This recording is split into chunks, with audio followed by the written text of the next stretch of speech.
Bharat America మధ్య 3 దశాబ్దాలుగా కొనసాగుతున్న స్నేహబంధానికి తాజాగా పగుళ్లు కనిపిస్తున్నాయి. ఇప్పటి వరకు రెండు దేశాల సంబంధాలు క్రమంగా బలోపేతమవుతూ వచ్చాయి. కానీ అమెరికా అధ్యక్షుడు డొనాల్డ్ ట్రంప్ రెండోసారి పదవిలోకి వచ్చిన తర్వాత తీసుకుంటున్న నిర్ణయాలు ఈ బంధాన్ని దెబ్బతీస్తున్నాయి. భారత్ 50% సుంకాలు విధించగా పాకిస్తాన్కు కేవలం 19% మాత్రమే సుంకాలతో సరిపెట్టారు. ఈ చర్య ద్వైపాక్షిక వాణిజ్య సంబంధాలపై ప్రతికూల ప్రభావం చూపింది. రష్యా నుంచి చమురు కొనుగోలు, వాణిజ్య లోటు వంటి అంశాలు ఒక కారణమైన భారత్ పాక్ సమస్యల్లో మధ్యవర్తిత్వం చేయాలన్న ట్రంప్ ప్రయత్నం విఫలమైన తర్వాత వ్యక్తిగత అసంతృప్తి కూడా కారణమని నిపుణులు చెబుతున్నారు.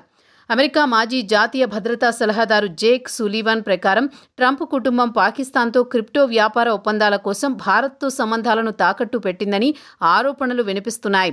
పాకిస్తాన్ క్రిప్టో కౌన్సిల్తో ట్రంప్ కుటుంబం వరల్డ్ లిబర్టీ ఫైనాన్షియల్ ఒప్పందం అమెరికా పాకిస్తాన్ మధ్య కొత్త సాన్నిహిత్యానికి దారితీసింది. అంతేకాక పాకిస్తాన్ ట్రంప్ను నోబెల్ శాంతి బహుమతికి నామినేట్ చేయడం కూడా అనుమానాలకు తావిస్తోంది. ఈ పరిణామాలు అమెరికా విదేశాంగ విధానం వ్యక్తిగత ప్రయోజనాలపై ఆధారపడుతోందని బహిర్గతం చేస్తున్నాయి. ట్రంప్ విధానాలు భారత్ను చైనాతో మళ్లీ సాన్నిహిత్యం వైపు నెడుతున్నాయని విశ్లేషకులు హెచ్చరిస్తున్నారు. 2020 గల్వాన్ ఘర్షణ తర్వాత చల్లబడిన భారత్ చైనా సంబంధాలు తాజాగా ఎరువుల ఎగుమతులపై చైనా సడలింపులు ఇవ్వడం, వాణిజ్య సహకారం పెంపు సంకేతాలివ్వడం వంటి పరిణామాలతో మెరుగవుతున్నాయి.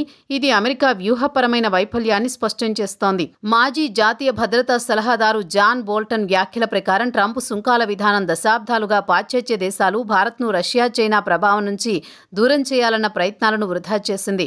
భారత్తో బలమైన సంబంధాలు అమెరికా దీర్ఘకాలిక ప్రయోజనాలకు అవసరమని, వాటిని బలహీనపరిచే విధంగా ట్రంప్ నిర్ణయాలున్నాయని ఆయన హెచ్చరించారు.